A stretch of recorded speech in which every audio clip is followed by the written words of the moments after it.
I want to welcome Andrew Mcmasters. He's a leadership development expert, actor, and entrepreneur with over 30 years of experience.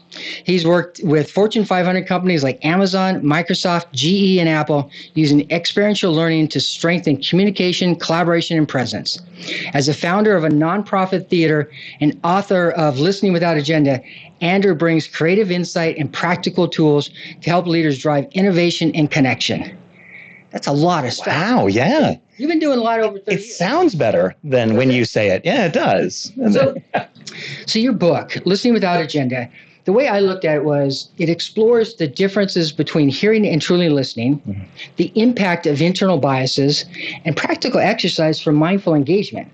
So I look at this book as really redefining the art of communication, offering practical tools to improve relationships, and reduce some of the conflict as well, and enhance leadership through agenda-free listening. Is that accurate? Again, you're making it sound better than I ever thought. So yeah, I'll go with that. So we'll get into the book a little bit more. Yeah. But tell me, what's the key point? I think the key idea is that we never really learn how to listen. Okay. We just sort of pick it up as we go along. But we don't actually sit down and go, what are we listening for? How are we listening? And in general, I mean, I kind of talk a lot about brain science too. Our brain will immediately hear something, attach the knowledge to that we have, right. And then we are busy in that knowledge as opposed to ignoring what else just came in. So we tend to listen for data points, and sometimes we get stuck on those data points and we miss the new data points that have come in. And that's that sort of point of we haven't learned to relax, bring it all in, think about what that is, synthesize, maybe even repeat back, disconnect the need to connect it to something we already know, disconnect the need to solve. And then also what people say is only portions of what they mean. So there's a lot to unpack. Yeah, a whole lot. So I want to get to that in just a second, but I do want to kind of step back and talk about you as a person first. Things. And so I was looking up online, and I see. Well, that's a very young Andrew Mcmasters there. Andrew Mcmasters and Jet City Improv. Tell us about what So you co-founded Jet City Improv at 1992. 1992. Okay. Yeah. And why this though? Why? I had done some improv. Actually, it was funny. Last night, people were asking me, when did you start doing improv? And I'm thinking, 86, 87, and so you sort of forgot how long I've been doing it. Sure. One of the things that as an actor, I found that people always, as actors, wait for the phone to ring. Like we're waiting for the job, we're waiting for someone to pick the play, we're waiting for the director, we're waiting for the casting director, whoever it is. And instead I thought, well, why not just do something? Like if you create your own showcase, you create your own play, you create your own thing, you're on stage, you can invite people, they could see you, and then that increases the phone calls. Okay. So that was really kind of the impetus, like, let's start something. So instead of being a waiter, yeah, like, let's do improv, because then we can sharpen our skills and stuff. Right. That's brilliant. And don't get me wrong, I'm still a waiter during this time, because that's what the bartending is what paid for this to happen. Okay. So at that point, I mean, because improv is hard. When you think about it, because it's using kind of that same thing, I think, because you mentioned in the book of waiting for someone else to stop talking, and then you have to then continue on. Mm-hmm. It's different, but that's hard too, of like, what are they saying? And then how do I then branch off from that or whatever, right? Yeah. So is that when you started kind of thinking about listening? Yeah. And really kind of embracing that idea, like you said, of yes and. Okay. Yeah. I think in a lot of ways, wow, this is going to sound bad. Sorry. There's a lot of improvisers who I think believe in that and they do it on stage and yet haven't figured out how to translate that to their life. Okay. And to me, that's one of those skills that when you start thinking about it in terms of your life or how it works in the rest of the world, you start to go, oh, okay. All right. Well, what's next? Yeah. And you continue to just, whatever the moment is, you accept it and build it. I think I've told you before, my biggest example is the pandemic. Yeah. None of us liked it. Right. However, you accept it. You go, yeah, okay. Right. Yeah. And could wallow in it, or you could say yes and. Right. Okay, so yes and, how are we going to figure this out? Yep, and that's Work it. Or healthcare or whatever it was, right? How I feel about it doesn't come into play. It's reality. It happens, so I accept it, and then I build on it by figuring out the next thing I'm going to do. So it's an impetus to action. It's also an acceptance of what has happened. Got it. Okay. I think that idea is really what kind of kept me in this mode and kept me going. I have more questions about Yeah. I'm going to wait to the book because there's some things that I think link back to this, being present and listening. And so I want to talk about that. I was doing a little bit of digging, and I did not know that you have an IMDb page. and I want to point out a couple of things. So you're in a couple of movies. Yeah, okay. This is a cigarette right here. Yeah, it is. And one of the movies, you're like, hello. Yeah. So you have a few movies out there, right?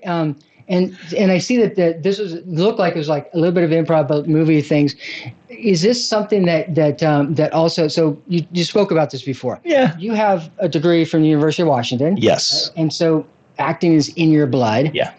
Does that, when you're doing acting, are you doing the same thing? Because it's almost like it's a different persona though. And you have a script. So how does like listening and all that really affect like acting? Because aren't you just going, hey, I'm reading these lines, not reading them, but I memorize lines, and I'm back and forth. But how does that work then from an acting perspective? Well, and that's the idea of improv has sort of turned into something else now, this unscripted theater. Yeah. And originally it was taught for actors to learn how to be present in this moment. Oh, interesting. Okay. So as I am here, I am just in this moment available. And you said the line, which I know you're going to say, but maybe today you said it slightly differently. And what does that mean? And then being character, so being in that character, being present, even though you know the lines, like I have to react to that in that character then. So you do have to listen. Yeah. Oh, how interesting. Which then leads to, and I see this on stage all the time, people who, they're walking around and they've got the pencil in their hand and all of a sudden the pencil drops and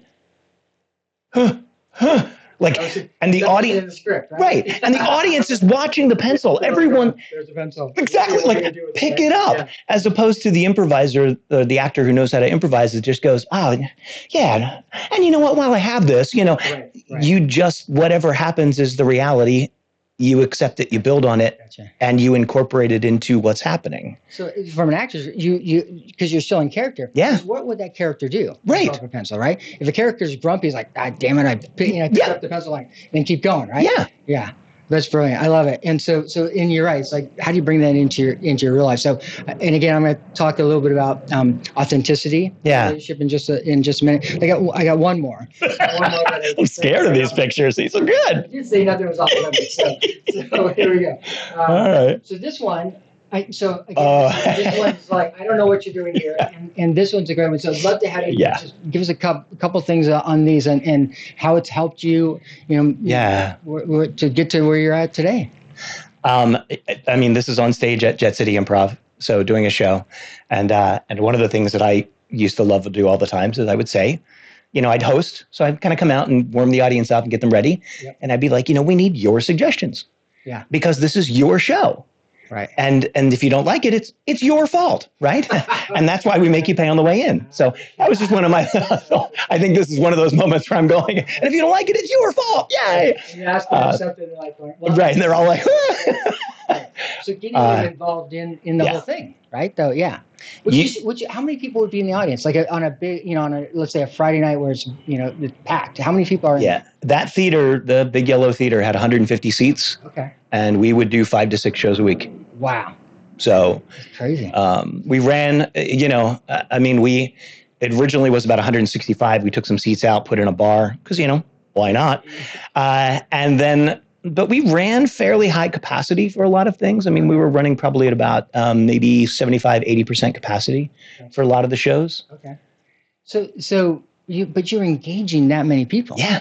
And the fun. And the role of the people on stage was to do that. Yeah. Doesn't matter if the person's in the back or whatever, right? Yeah. So again, I'm not going to ask the deep question on it, but it's important. I think especially for leaders, it's not always one-on-one conversations. So yeah. And then what about the TED Talk? This is my second TED Talk. See, there we go. I'm glad I was able to spring something on you. I have my first one with Andre Gallard, my friend who's a neuroscientist. So actually, I did see that one. And yeah, and we see that picture. I didn't know there was separate. Okay. So that's a short, about 6-minute one that we had done sort of as a little interstitial in between a couple of TED Talks for TEDx Rainier, which is now TEDx Seattle. Gotcha. And this was actually TEDx Everett. And yeah, this was their initial year that they had coming in. And I was on my way out, leaving Jet City after being there for 25 years. Wow. And so what I was kind of talking to them about was the synopsis of what have I learned? What am I bringing out of this? What do I do now?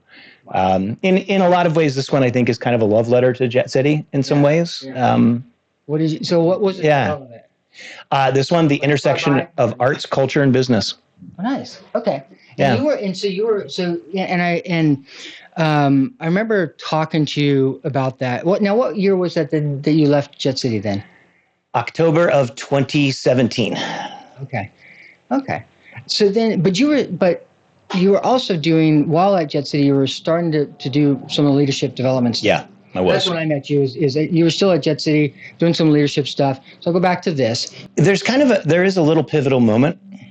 Okay. If I can kind of. Yeah. I'm trying to remember the date on this, but I know it was before. It was like early 2000s, somewhere around there. Someone from Hasbro contacted me and said, I want to fly you out to Rhode Island. We're having this retreat. And we'd love for you to run through some improv games and some theater stuff and kind of talk about how we could use this. I was like, great. And I went out to Rhode Island and spent the day with them. And on the way leaving, the head of HR drove me back to the airport. And she had said, one of these people is going to be the next CEO, the next person in charge. Who do you think really has the chops? And I'm like, this woman, she's absolutely wonderful. She's great. Sometimes she second guesses what she's talking about. See this. That guy is really great too. This other woman, she's great. And I'm like, and I'm going through each one of the participants, kind of giving my take on what it was. Right. And she dropped me off at the airport, and I sat there and went, I'm an actor. Right. And you're asking me for my take on who is going to show up. Yeah. Fully as the next CEO and be present for people. Wow. And I think that hit me of, this is important. Right. And in ways that maybe just doing it on stage wasn't. I think that's where it kind of hit me, and I went, there's something here. And so, I should track that down and keep doing it. So you were back then watching and listening. Yeah. To everything that was happening in the room. And that HR person saw that. Yeah. Looking at, and you're absorbing, you're seeing what's happening and asking you advice. That's amazing. Yeah. So it is. So the listening part is all body then too. Yeah. So it's not just like listening. It is leaning in. It is those kinds of things then. We listen with our entire body.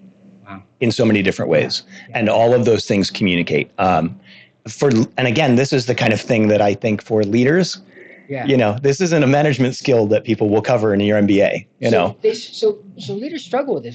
So why do they struggle with it? And what's at stake if they don't get that? Disenfranchising. Lack of trust. The lack of trust. Right. That moment again that someone has said, I'm going to do something maybe slightly uncomfortable and I'm going to bring up this idea. And unfortunately, my body language has shown you that you don't want to hear my idea.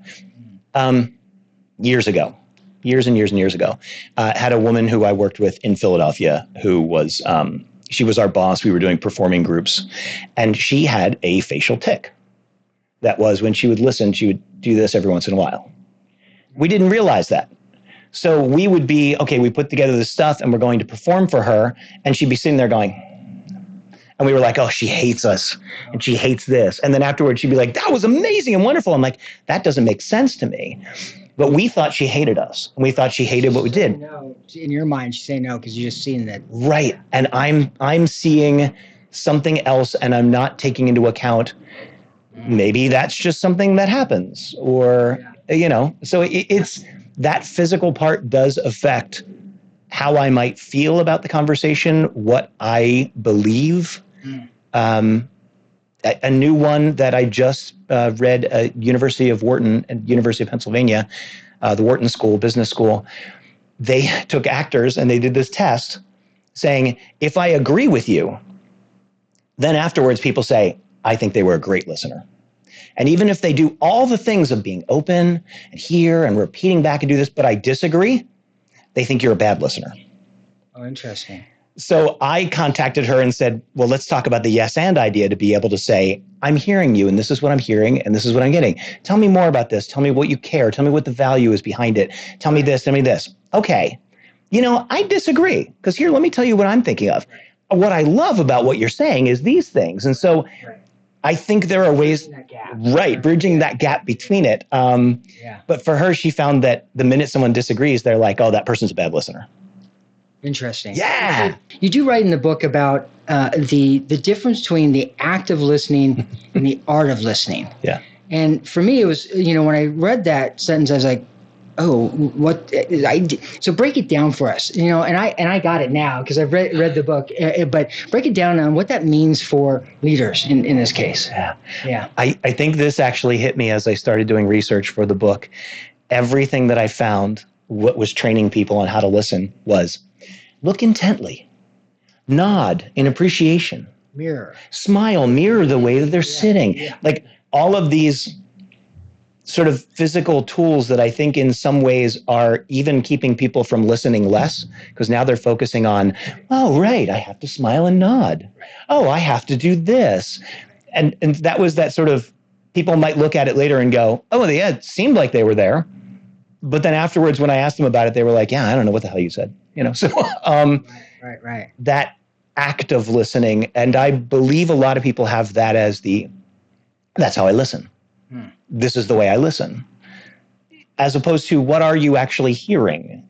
And what is it then is getting in your way when you're attempting to listen?